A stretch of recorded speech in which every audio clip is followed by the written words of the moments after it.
Ma'am ನಮಸ್ತೆ, ನಿಮ್ಮ ಹೆಸರು? ಸುನೀತಾ. ಏನು ಮಾಡ್ಕೊಂಡಿದ್ದೀರಾ? Photographer cum makeup artist. Bigg Boss ನೋಡ್ತೀರಾ?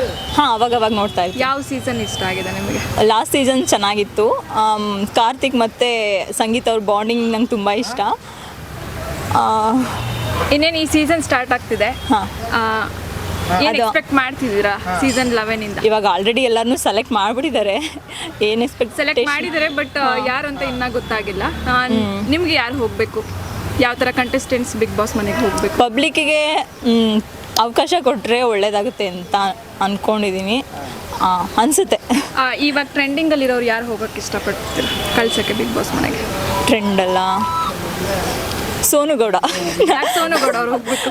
ಯಾವಾಗಲೂ ಅವಳನ್ನ ಟ್ರೋಲ್ ಮಾಡ್ತಾನೆ ಇರ್ತಾರೆ. ಪಾಪ ಅವಳ ಬಗ್ಗೆ ಯಾರಿಗೂ ಗೊತ್ತಿಲ್ಲ. ಒಂದ್ಸಲ ತಿಳ್ಕೊಳ್ಳೋಣ ಅಂತ ಅವಳ ಬಗ್ಗೆ ಅಷ್ಟೇ.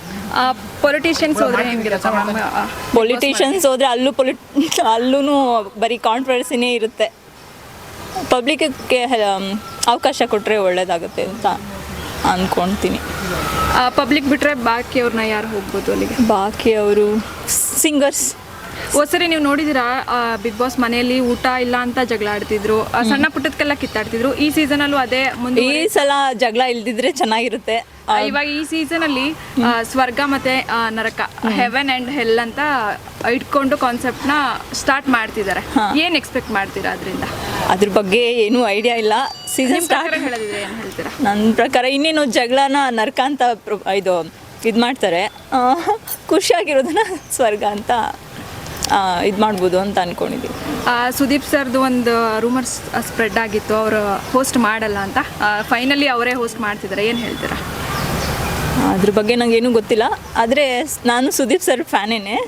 ಅವರು ಆ್ಯಂಕರಿಂಗ್ ತುಂಬ ಇಷ್ಟ, ಮತ್ತು ಅವರು ತುಂಬ ಜೆನ್ಯೂನ್ ಪರ್ಸನ್ನು ಅಷ್ಟೇ. SS TV ಸಿನಿಮಾ ಜಗತ್ತಿನ ಕ್ಷಣ ಕ್ಷಣದ ಸುದ್ದಿಯೊಂದಿಗೆ.